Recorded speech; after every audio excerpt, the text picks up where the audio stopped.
Welcome back to the Genstead. I'm Mary. Today is Thursday, January 29th, 2026.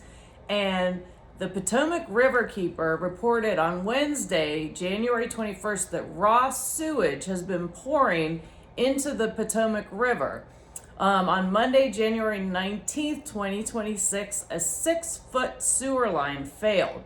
And that's when it was discovered. So I could not find out how long it had been happening prior to that. And this is this infrastructure is managed by DC Water. The collapse of the pipe, called the Potomac Interceptor, carries up to 40 million gallons of sewage and wastewater each day. So with that failure, that sewage is pouring into the Potomac daily, and that is enough to fill about 66 Olympic-sized swimming pools. And keep in mind, this spill started Monday, January 19th. So we're coming on over a week and a half. The spill occurred in Montgomery County, Maryland, along Clara Barton Parkway, which hugs the northern edge of the Potomac River near Chesapeake and the OCanal National Historic Park. So you're on the C&O Canal. DC Water stated the crews are removing the lock gated on the C&O Canal, and will set up pumps to divert the sewage into the canal, rerouting it from the river and back into the sewage system downstream. The Potomac Riverkeepers released a sampling data from the sewage spill. And they have a Facebook page if you want to follow.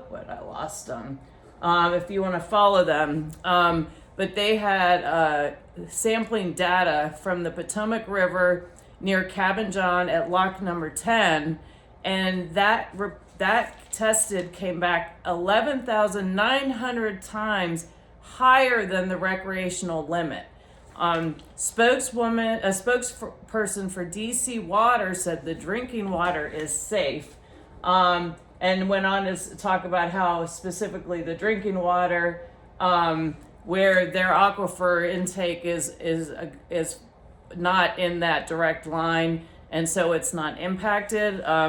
But they also said that all the roads in DC have been clear of snow, and I know I have a friend that lives there, and I can tell you that is not true either. So, also, if you are on DC City Water, you really might want to consider getting a water purification system, because the more intense a city is, the more chemicals and fluoride they put in that water. So.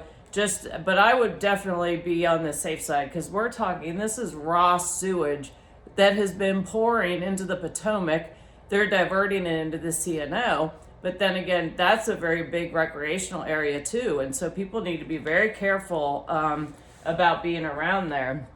And it said here, Kelly Offner, a U.S. Environmental Protection Agency spokesperson for the Mid-Atlantic region, said the agency was coordinating with DC Water, the Maryland Department of the Environment, and other federal, state, and local authorities to assess the impact on the environment from the Potomac Interceptor sanitary sewer overflow. The federal agency oversees DC's water sewer operations under a 2015 federal consent decree. DC Water has provided daily updates since the overflow was discovered on January 19, 2026, coordinating efforts, blah, blah, blah.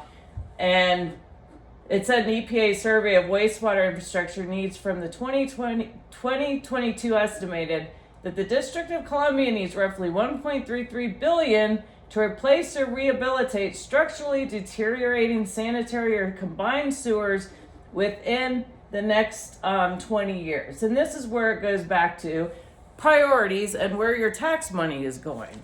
So, again, if you live around that area, just be forewarned. Obviously, you don't want to go near there, but this is a really significant spill, and they're all have already been under a consent decree with the EPA, and in order to maintain keeping up with the rules and regulations. And so if you live near there, and then of course the Potomac, because not everything has been diverted, because this flow was going before they diverted in the Potomac River, which then flows into the Chesapeake Bay. So that is a huge disaster, and definitely would encourage everybody to keep an eye on that, particularly if you live within the vicinity. And let's see here. And other health-related news, if you will. Yesterday, the Daily Mail reported that the Trump administration is on alert as deadly virus with no cure sparks COVID-era quarantines. And the article went on to say the U.S. health officials are monitoring the deadly Nipah virus. I don't know if I'm pronouncing that right, but anyway, it's spelled Nipah. Outbreak in India. That has put 200 people under surveillance and triggered COVID-era travel restrictions over fears of a fresh pandemic. It said India's health ministry revealed Wednesday that 196 people who came into contact with affected patients are now being monitored for the virus, which can spread from person to person, kills 40 to 75% of those it infects. And it says these are 86 more people than yesterday, though none were showing symptoms and all had tested negative for the virus. So far it's contained in India, but as they said, all it takes, and it's of course the host is the fruit bat, and then the transmission is through food, and then the virus spreads from one person to the other. And again, if you have an infected person, gosh, this sounds familiar, traveling, and then they come into our country, and then all of a sudden we have mass hysteria about it. We saw over this winter how with colds and flus, they were pushing that again, weren't they? And this too. So I wouldn't be surprised if we'll see more of that. And, they were pushing, particularly now, with any opportunity for a shutdown. We saw during the last shutdown, guess what was shut down? A lot of private small businesses, and the big businesses like Walmart, they stayed in business and made a lot of money. But now, since we are smack in the middle of a financial reset, we've been watching what's going on with gold and silver. Today at 1:00 Eastern Standard, gold was at $5,363.51. Silver was at $116.28. And we're seeing our dollar has weakened, and we're seeing more inflation. The U.S. debt, which shows a weakening dollar, the U.S. debt is at $38.6 trillion and continuing to go up. And there was an article, and I'll put links to these in the comments below so y'all can reference them.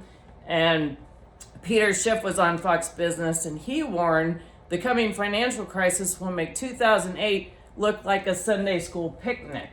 And he said, let me see here.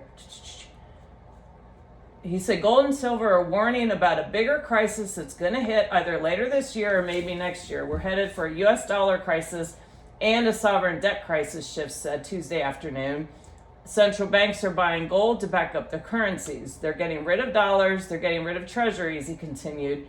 We are headed for an economic crisis again that will make the 2008 financial crisis look like a Sunday picnic. And he goes into talking about the debt and so on. And again, that's worth it. Take a few minutes to read or listen to his interview. And then on the heels of that, I wanted to add, and I'm sharing this so that people are prepared and are thinking about these things, because there's a lot of I'll just put propaganda that everything is awesome, everything is fine.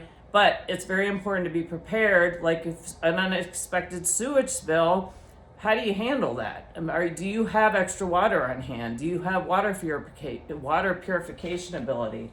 But the AP just today, they had an article that said layoffs are piling up, heightening worker anxiety. And here are some of the biggest recent job cuts. Federal government has actually laid off thousands, which I think we need to do.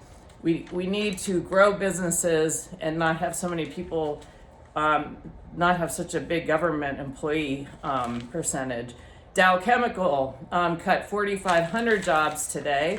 Amazon slashed 16,000 corporate jobs on Wednesday. UPS 30,000 this year. And also I've talked about Tyson Foods before. HP is expected to lay off between 4,000 and 6,000 employees. Verizon 13,000, Nestle 16,000. That's globally. Procter and Gamble cut up to 7,000. And then other companies that have taken job cuts recently: General Motors, Skydance, Paramount, Target, ConocoPhillips, and Lufthansa Group. So again, as I've said before, just be mentally prepared, because there isn't job security anymore. But you can be mentally prepared. You can be physically prepared. Make sure that you're prepared for, have food put up, have extra emergency funds set aside if you can do so. We might be seeing another government shutdown, and so hopefully some of the people that had to deal with the impacts of that last time have taken steps to be better prepared for that. And then also the East Coast, I'm in Virginia, we have another winter event coming in. This is much more of a nor'easter, and then they're calling it a blizzard and a mega bomb or something. But it does look like we're going to get some more snow in some areas. We're going to get more than others. But also with this event, our last weather event we had was, we didn't get as much snow, but we had a lot. It ended up freezing. So it's still, my backyard is an ice rink. So this event looks more just snow, but we're going to have wind with it, which we didn't have with the other ones so much. So anyway, just start thinking ahead and preparing. And I thank you for watching, and please like, subscribe, and share. And I look forward to talking to you all again soon. Have a great day.